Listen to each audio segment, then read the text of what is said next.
আসসালামু আলাইকুম। হে বাংলা মানুষজন, কেমন আছেন আপনারা? আপনারা হয়তো ভাবছেন ভিডিওর ফ্রেমে নাই, আমি পেছনে আছি, এখানে হাসান সেতু আছে কিনা। না, এখানে হাসান সেতু নাই, এগুলো সবগুলোই হাসান সেতু, সবগুলোই আরআরজেড, সবগুলোই আমাদের নিজেদের মানুষজন। যে আমরা স্পোর্টস বাইক, স্টান্ট বাইক এবং একটা স্টক বাইকের কম্পারিজন ভিডিও আপনাদের সামনে নিয়ে আসছি। এই হচ্ছে আমাদের রাব্বি। সিটিতে রাইড করার জন্য কোনটা ভালো? রাব্বি তুমি বলো, স্টান্ট বাইক ভালো সিটিতে রাইডের জন্য? না। কেন না?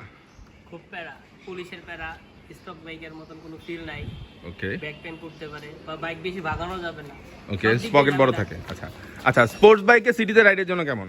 স্পোর্টস বাইকে সিটিতে রাইডের প্রবলেম হচ্ছে মেইনলি যে জ্যামে প্যারাটা খাওয়া লাগে, জ্যামে এরকম মানে স্পোর্টি ভাবে মানে ফাঁকা ফুকা দেওয়া বের হওয়াটা একটু ঝামেলা। বাট ওভারঅল ভালো, কিন্তু সিটিতে রেগুলার রাইডের জন্য প্যারা। রাইডের জন্য স্টক বাইকে সিটিতে কেমন কমফোর্ট? বাইক সিটির জন্য অনেক বেস্ট, চিপাচাপাতি তাদের চলে যাওয়া যায়। ওকে, আচ্ছা, অনেকে আমরা যারা বাইকার রেগুলার বাইক পছন্দ করি বা বাইক রাইড করি, তারা নিজের বাইকের একটা পরিচিতি চাই। স্টক বাইকে কি এই বাইকের পরিচিতিটা পাওয়া যায়? স্টক বাইকটা অনেক সুবিধা হয়, কারণ অনেক সময় বাইক পার্কিং করে যাওয়ার সময় আসলে নিজের বাইক কেনা যায় না, মানে এরকম অনেকগুলো মানে একই রকম সব বাইকে একই রকম ইউনিকনেস নাই, ব্যাপারটা এরকম। আচ্ছা, আগে স্পোর্টস বাইকের ব্যাপারে বল। স্পোর্টস বাইক হচ্ছে যার টাকা আছে সেই স্পোর্টস বাইক কিনতে পারে ভাই। তো এটা স্পোর্টস বাইকও অ্যাভেলেবল আছে, ইউনিকনেস নাই। তো ইউনিক করতে হলে স্পোর্টস বাইক আবার 1 লাখ টাকা ঢাললেও বুঝো ওইটাও স্পোর্টস বাইক, এটাও স্পোর্টস এই যে অনেকে যে সিংটিং লাগায়, মানে বুঝাই ভাই এটা আসলে না তারপরেও কিছুটা ইউনিক হয়, বাট তারপরও আনকমন করাটা কঠিন। আচ্ছা, দেখলেই চিনবে যে ওইটা তার বাইক, এটা কঠিন। এই স্টান্ট বাইক এই ক্ষেত্রে কেমন? স্টান্ট বাইক পুরো ইউনিক বাইক, এটা বলতে হবে যে রোড দিয়ে যায় না কেন, এটা কইতে হবে যে এটা কি স্টান্ট রাইডার যেটা। হ্যাঁ, এবং সবচেয়ে বাইকের মাঝখানে থাকলো ওটা দেখা যাবে যে ওই যে স্টান্ট বাইক, ওই স্টান্ট বাইকটা দেখা যাচ্ছে। এবং এই বাইকগুলো পুরো বাংলাদেশে হাতে গোনা একদমই অল্প কয়েকটা আছে।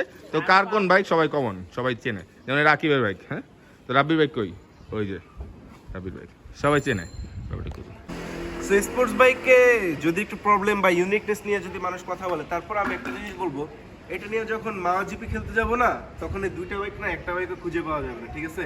আইও একটু মাওয়া জিপি খেলতে, তারপর একটা স্পোর্টস বাইক নিয়ে যখন একটু প্রোফাইল পিক আর কভার ফটো দেই না, তখন এলাকার সুন্দরীরা আমাদের ইনবক্সে নক দেয়, ঠিক আছে? স্ট্যান্ড বাইক দিয়ে কয়টা মাইয়া পড়েছে? এই তুই মাইয়া পড়া আছে এগুলো দিয়ে? না, এটা স্পোর্টস বাইকের দিয়ে মাইয়া পড়ায় না, ব্যাপারটা এরকম না। বাট স্পোর্টস বাইক লুকের ক্ষেত্রে ডেফিনেটলি কুল এবং রাইডের জন্য বেস্ট হয়। দেখো তোমার ওই নায়িকা গুলার কাছে যে আমার নামটা বইলো। Basically stunt bike, sports bike বা স্টক বাইক কোনো কিছুর কম্পারিজন নিয়ে আমরা আসি নাই। আমরা জাস্ট একটা জিনিস বলতে চাচ্ছি যে বাইকার মানেই জোস, বাইকার মানেই পারফেক্ট, বাইকার মানেই ব্রাদারহুড।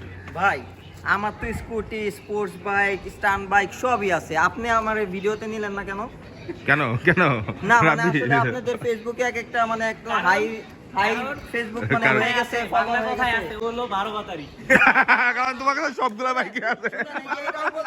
এটা বলবো না।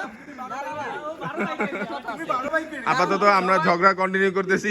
আপাতত Sadab Khandakar Facebook page, Akib Rahman Facebook page, Rabbi stunt official Facebook page, সবাই এই যে উপরে সব স্ক্রিনে পেজ দেখতে পাচ্ছেন, এটাকে ফলো দিয়ে দেন। আল্লাহ হাফেজ। ঠিক না ভাই, আল্লাহ হাফেজ।